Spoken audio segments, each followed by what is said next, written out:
이재명 최근에 이렇게 보면 뭐 소위 말하는 우클릭 하는 척하는 발언을 많이 하고 있어요. 네, 네. 어떻게 생각하세요? 진짜 위선이고 가증스럽죠. 근데 본인이 어찌나 말을 잘하는지 제가 이번에 정규재 할아버지랑 대담한 걸 보고 깜짝 놀라긴 했어요. 그거 보셨어요? 저는 아직 못 봤거든요. 다 봤어요. 저는 다 봅니다. 전 좌익 콘텐츠 주로 다 봅니다.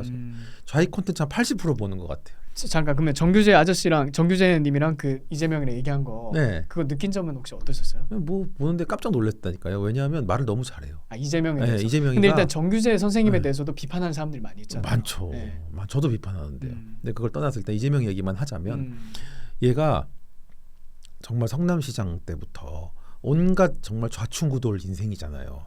그러면서 막 살았잖아요. 네. 네. 그러다가 막 이러다가 저러다가 정말 입지전적인 대단한 인물인 건 맞거든요. 어떻게 저렇게 몇 번의 인생이 망할 그 순간들을 다 극복하고 저기까지 기어 올라오는지 제가 봐도 이 사람은 진짜 한 편의 영화 같은 삶이긴 해요. 그러니까요. 가만히 생각해 보면 그렇죠. 반대쪽에 있는 사람이긴 네. 하지만 뭔가 있긴 있어요. 너 무슨 지분이 있다고 저기 다 친노도 아니고 뭣도 아니고 무슨 공산주의자 이석기 쪽도 아니고 어떻게 저렇게 그냥 치고 올라오고 안 죽는지 그 안에도 얼마나 적이 많을 텐데 그걸 다 진압해 가면서 그런 게 무섭죠. 사실 무섭고 대단하다는 생각은 확실히 들어요. 근데 그러면서 본인이 그 투사하고 좌충우돌하던 그 기운을 많이 버리고 이제는 무슨 머리 허옇게 하고 살도 이렇게 쪄갖고 허허허허 이런 막 농담도 시에시에 뭐 이런 정치꾼이 된 거예요. 한국 아줌마들이 좋아하는 말을 막 하면서 그 여유와 이제는 그런 것까지 다 탑재해가지고 정규재 앞에서 너무나 현란하게 막 혀를 놀리는 거예요.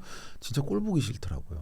근데 그 내용은 다 전 틀렸다고 보지만 그 기술 하나만큼은 이제 진짜 인정할 만하고 저거에 정말 많은 사람들이 홀리겠구나. 그래서 좀 나이 드시면서 판단력이 좀 줄어드신 우리 정규재 선생님도 좀 휘말린 게 아니냐. 저는 영상은 안 봤는데 굉장히 이렇게 하여튼 뭐 행복한 그 인상을 많이 받았. 그 사람들이 그런 얘기를 하더라고요. 정규재가 행복해 보인다. 유명한 말이 있잖아요. 평소에 좋아하던 우익도 만나보면 싫어지고 평소에 싫어하던 좌익도 만나보면 좋아진다고. 근데 정규재 할아버지도 거기 지금 빠져들어갔고 아이고 우리 이재명 대표님 사랑합니다 뭐 이런 느낌까지 가더라고요. 사람을 그렇게 감는 거죠. 그렇게 그런 게 있어요. 일단 경청을 하는 척해요.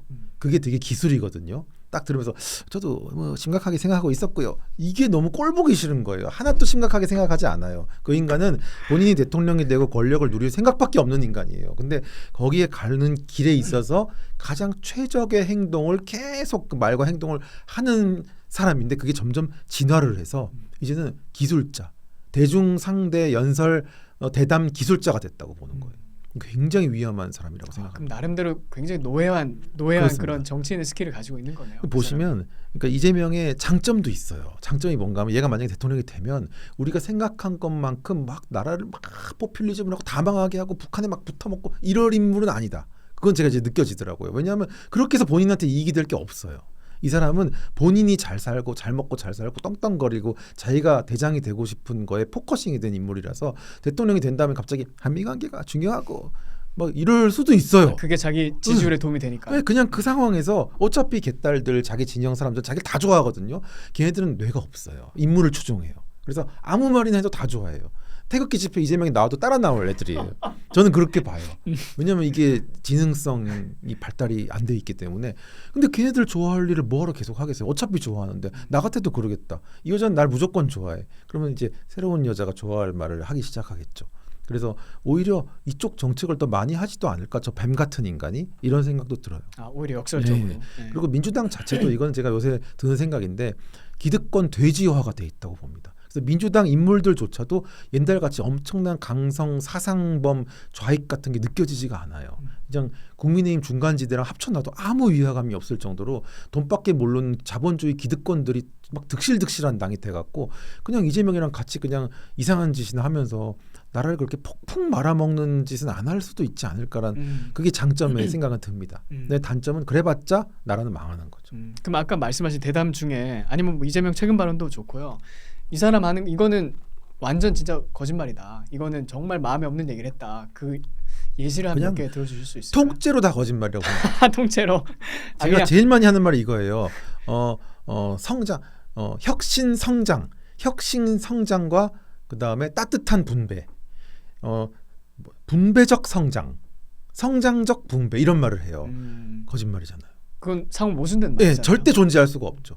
세상은 주종으로 이루어져 있어요. 주종. 어디에 주를 주느냐에 따라서 그 사람의 사상이 단단하게 보이는 건데 이 사람은 굉장히 비겁하게 이제는 책을 막 냈어요. 잘 사니즘, 먹고 사니즘 막 이러면서 무조건 뭐 민생에 집중하는 지도자가 되겠다 하면서 한 말이 저 성장적 분배, 분배적 성장이거든요. 개미친 소리잖아요. 그렇죠. 동그라면서 네모난 도형 그려봐. 못 그리잖아요. 말을 저렇게 한 게 어딨어요. 이거는 그냥 옛날 어떤 감독이 농구 감독이 우린 딱 두 가지만 잘하면 돼. 공격이랑 수비. 자, 가. 뭐냐는 거예요. 이거는 정말 거짓말이에요. 그냥 대통령이 되고 싶은 인간의 미친 거짓말이라고 봅니다.